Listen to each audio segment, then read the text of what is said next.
नमस्कार. United western bank उदय उत्कर्ष आणि अस्त या मालिकेतील हा 15वा भाग. एखादं मला फोन करून विचारलं की तुम्ही फार सविस्तर सांगता हो प्रत्येक वर्षाचं.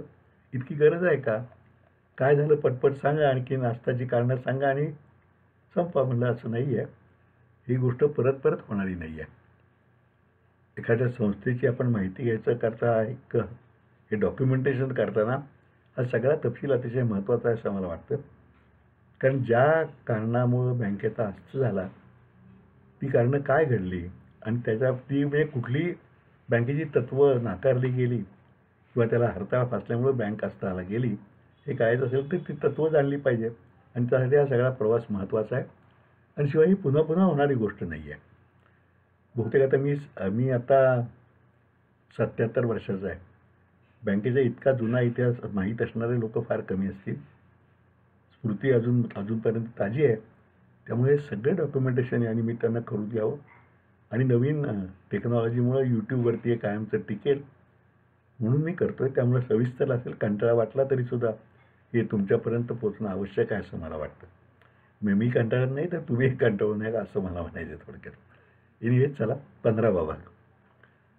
1978 मध्ये रिझर्व्ह बँकेने खाजगी बँकांना त्यातही खाजगी बँकांना नवीन शाखा उघडण्यासाठी लायसन्स देण्याचे धोरण आणखीनच संकुचित केले. महानगरे, शहरे, निमशहरी भाग आणि अनबँक ग्रामीण सेक्टर असे 4 भाग करून त्या धोरणाची अंमलबजावणी चालू झाल्याने बँकेच्या शाखा विस्तारावर त्याचा विपरीत परिणाम झाला. अगदी छोट्या गाड्यात शाखा उघडल्याशिवाय बऱ्याचशा गावात शाखेची परवानगी मिळेना. पण तरीही त्या वर्षात गोरोली, चोहाटा आणि मेहुंबरे या 3 ग्रामीण आणि हुबळी आणि पुणे शिवाजीनगर या 2 शहरी अशा 5 नवीन शाखा उघडून शाखांची एकूण संख्या 120 वर नेली. मुंबई आणि नागपूर या पुढच्या 2 मध्ये सातारा आणि जळगाव अशी 2 नवीन डिव्हिजनल ऑफिस उघडून सुसूत्रीकरणावरही भर दिला. ठेवी व कर्जे वाढवून उन्नती साधण्यासाठी बँकेने एक डेव्हलपमेंट प्लॅन नवीन तयार केला. त्याच्या अंतर्गत प्रत्येक शाखेतील अधिकाऱ्यांनी व कर्मचाऱ्यांनी त्या भागातील प्रमुख व्यक्ती व संस्था यांना भेटून ठेव वाढीचे प्रयत्न केले. सर्व अधिकाऱ्यांनी कर्मचाऱ्यांनी हिरिरीने काम करून अतिशय उत्तम सहकार्य दिलं. डिव्हिजनल मॅनेजर्स, उपमहाव्यवस्थापक श्री मिरजकर व चेअरमन दामले यांनी जो यात सक्रिय भाग घेऊन सर्वांनाच कार्यप्रवण केले.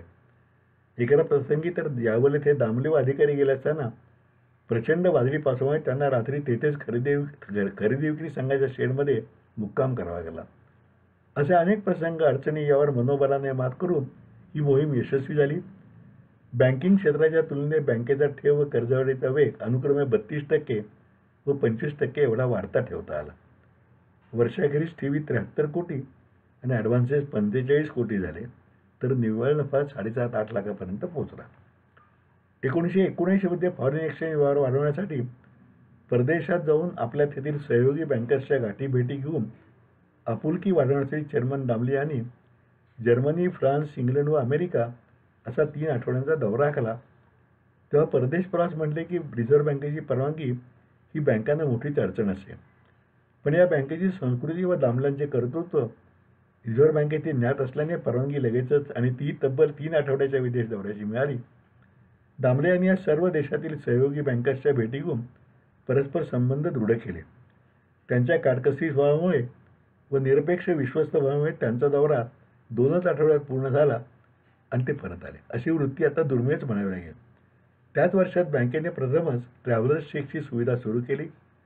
बँकेची सर्व स्टाफची मिळून गृहपत्रिका मासिक किंवा त्रैमासिकाच्या स्वरूपात असावी.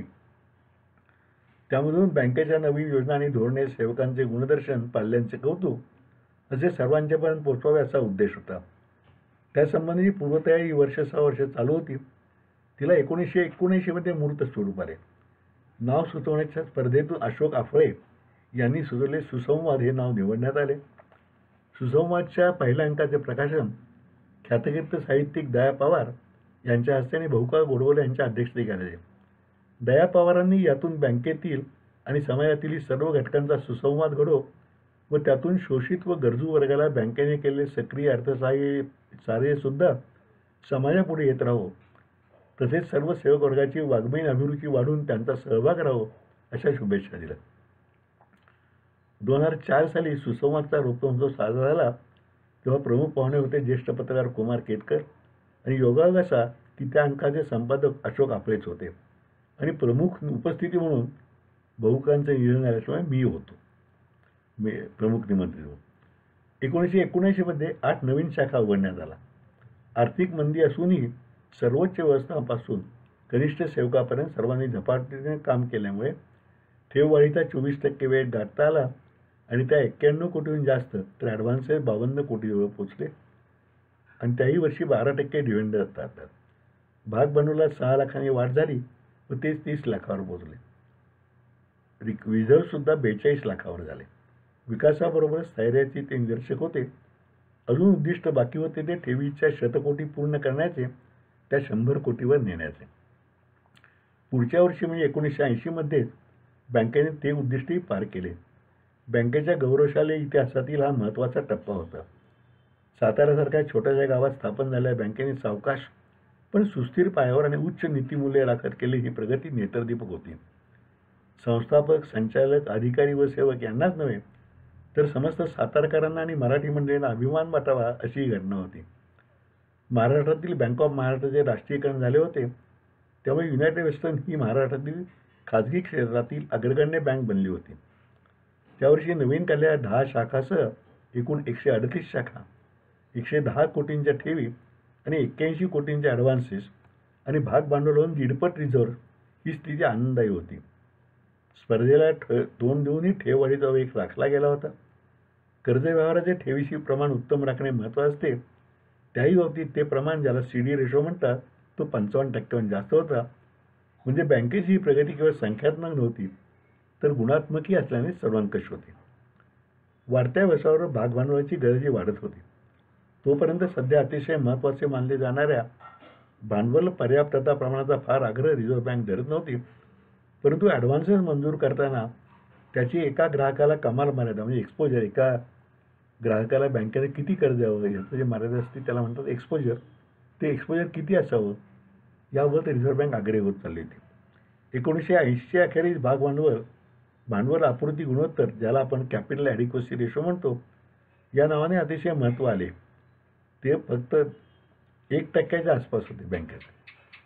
म्हणजे मला आठवते की मी जेव्हा 1983 साली परदेश प्रवासाला गेलो होतो तेव्हा मी डायरेक्टर होतो बँकेचा 83 साली.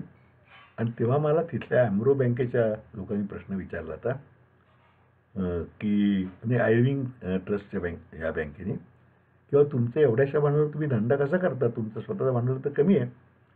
अर्थात तेव्हा मी अगदी जोरात उत्तर दिलं होतं की आम्ही एवढ्या कमी भांडवल करतो कारण आमचं सर्व धोरण व्यवस्थित असतं आणि स्टाफही चांगला आहे म्हणून. पण तिथपासून पुढं मात्र रिझर्व्ह बँकेनं हा कॅपिटल ॲडिक्वसी रेशो हा महत्त्वाचा मुद्दा आला. पुढं बासल कमिशनचा रिपोर्ट आला आणि आता तर तो जवळजवळ 10%हून जास्त असावा असा आता आग्रह सगळीकडे आहे. हे एका दृष्टीने ते योग्य आहे कारण आता एक्सपोजर ही लोकांचं खूप वाढत चाललं आहे. तेव्हा या सगळ्याचा विचार करून 1981मध्ये बँकेने 50 रुपयाच्या 20,000 शेअर्सचा राईट इश्यू काढला गेला. तो भागधारकांच्या उत्साही प्रयत्नामुळे लगेचच पूर्णही झाला. आता एकूण भाग भांडवल 40 लाख झाले. इथे एक गोष्ट पुन्हा नमूद करायला हवी की बँकेचे शेअर स्टॉक एक्सचेंजवर नोंदलेले नव्हते. हा निर्णयही पूर्वी अण्णासाहेबांनी जाणीवपूर्वक घेतला होता. त्याची कारण परंपरा अशी होती की बँकेचे शेअर्स कोणी व्यक्ती किंवा उद्योग समूहाने ताब्यात घेऊ नये आणि बँक सर्वसामान्य जनतेच्याच मालकीची राहावी. त्याच्यानंतरही पूर्वी सर्व चेअरमन आणि संचालकांनी तोच विचार जोपासून जाणीवपूर्वक ही नोंदणी केलेली नव्हती. भाग भांडवल वाढायचे असेल तेव्हा नवीन भाग जुन्याच भागधारकांना हक्क भाग म्हणजे राईट शेअर म्हणून ऑफर करायचे आणि नेहमीच त्याला उत्तम प्रतिसाद मिळून त्याचा भरणाही पूर्ण व्हायचा. शेअर बाजारात शेअर्स नोंदलेले असले तर त्यांचा व्यवहार पूर्ण झाल्यावर घेणाऱ्याला ते वर्ग करून द्यावेच लागतात. मात्र अनोंदित म्हणजे शेअरमध्ये लिस्टेड शेअर्स नाहीत त्यांच्या बाबतीत अशी ट्रान्सफर नाकारण्याचा अधिकार संचालक मंडळाला असतो. त्यामुळे खाजगीरित्याही शेअर्स घेऊन कब्जा करण्याचा कोणी प्रयत्न केला तर संचालक मंडळ तो हाणून पाडू शकते. अर्थात बँकेचे शेअर बाजारात 1995 साली शेअर्स नोंदले जाण्यापूर्वी असा प्रयत्न कोणी केलेला नव्हता. आपण फक्त अगदी प्रारंभीच्या 1950 सालच्या दशकातील अण्णासाहेब चिनू यांच्या काळातील, पण तोही त्यांनी तेव्हा विफल केला होता. 1995 सालातील शेअर मार्केटमध्ये नोंदणी, तेव्हाचा शेअर इश्यू, त्याचे लय दूरगामी परिणाम यांचा सविस्तर उहापोह आपण पुढे करणारच आहोत. या भागभांडवल विस्तारावरच 1981 मध्ये शाखा विस्तारही उत्तम चालू होता. एकूण 12 नवीन शाखा उघडून शाखांच्या संख्येचे 150 गाठण्यात आले. 150वी शाखा पुण्यातील वाढत्या कोथरूड भागातील गणेशनगर येथे 30 डिसेंबर 1981 केंद्रीय नभोवाणी मंत्री नामदार वसंत साठे यांच्या हस्ते कार्यान्वित झाली. दिल्लीत उघडलेल्या 100व्या शाखेपासून नामदार वसंत साठे यांच्या बँकेला सतत सहकार्य होतेच. युनायटेड वेस्टर्नने पश्चिम महाराष्ट्राची आपुलकी नागपुरापर्यंत पोहोचून खऱ्या अर्थाने विदर्भाला आपल्या आपुलकीचा प्रत्यय दिला आहे, असे मत नामदार वसंत साठेंनी त्या समारंभात व्यक्त केले. अशा तरी चौफेर प्रगती सोपी नव्हती, कारण खाजगी बँकांना सापत्न भावाने वागवण्यास सरकारने हळूहळू प्रारंभ केला होता. गरीब शेतकऱ्यांची कर्जमाफी योजना तेव्हा सुरू झाली होती. त्यानुसार राष्ट्रीयकृत बँका असे जे कर्ज माफ करतील त्याची अंशतः भरपाई केंद्र सरकार करत होती, मात्र खाजगी बँकांना ती भरपाई मंजूर नव्हती. असा भेदभाव वेगळ्या प्रकारे चालू होता. मात्र प्राधान्य कर्जाची म्हणजे प्रायोरिटी सेक्टर कर्जाची उद्दिष्टे सर्वांना समान होती. यावरही परिश्रमपूर्वक मात करत प्रगतीचा वेग कायम ठेवण्याचे श्रेय दामले आणि त्यांचे संचालक मंडळ आणि सर्व स्टाफला द्यायला हवे. 1982 हे वर्ष बँकेसाठी विशेष घडामोडीचे ठरले. दामले यांचे वय त्यावेळी 50च होते व चेअरमन म्हणून त्यांना वयाच्या 60पर्यंत म्हणजे अजून 10 वर्षे सहजपणे राहता आले असते.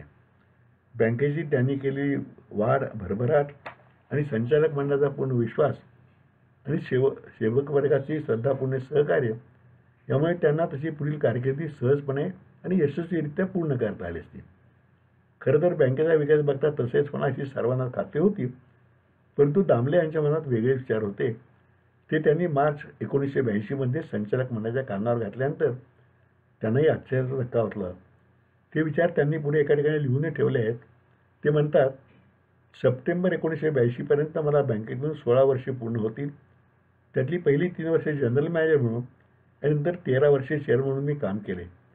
सेवानिवृत्तीपर्यंत मी राहिलो तर सलग 23 वर्षे मी चेअरमन राहील.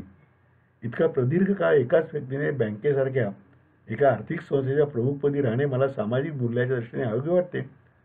त्यामुळे सप्टेंबर 1982 अखेर मुदतपूर्व सेवानिवृत्त होण्याचा माझा ठाम निर्णय मी घेतला आहे. संचालक, भागधारक, खातेदार, सेवक व अनेकांनी त्यांना परावृत्त करण्याचा प्रयत्न केला, पण ते आपल्या भूमिकेवर ठाम राहिले. राहिलेल्या 6 महिन्यात बँकेच्या उन्नत भवितव्यासाठी जी कामे अपूर्ण होती ती पूर्ण करण्याचा त्यांनी कसून प्रयत्न केला. त्यांची निवृत्ती खऱ्याखुऱ्या अर्थाने स्वेच्छानिवृत्ती होती आणि त्यातही केवळ बँकेच्या भावी हिताचाच विचार त्यांच्या मनात होता. आज इथे थांबूया आपण. त्या निवृत्ती संबंधीचं जे आहे ते नंतर काय बँकेने आफ्टर दामले हू असा प्रश्न होता ना, त्या संबंधी भाग आपण पुढच्या भागात होतो. तोपर्यंत नमस्कार.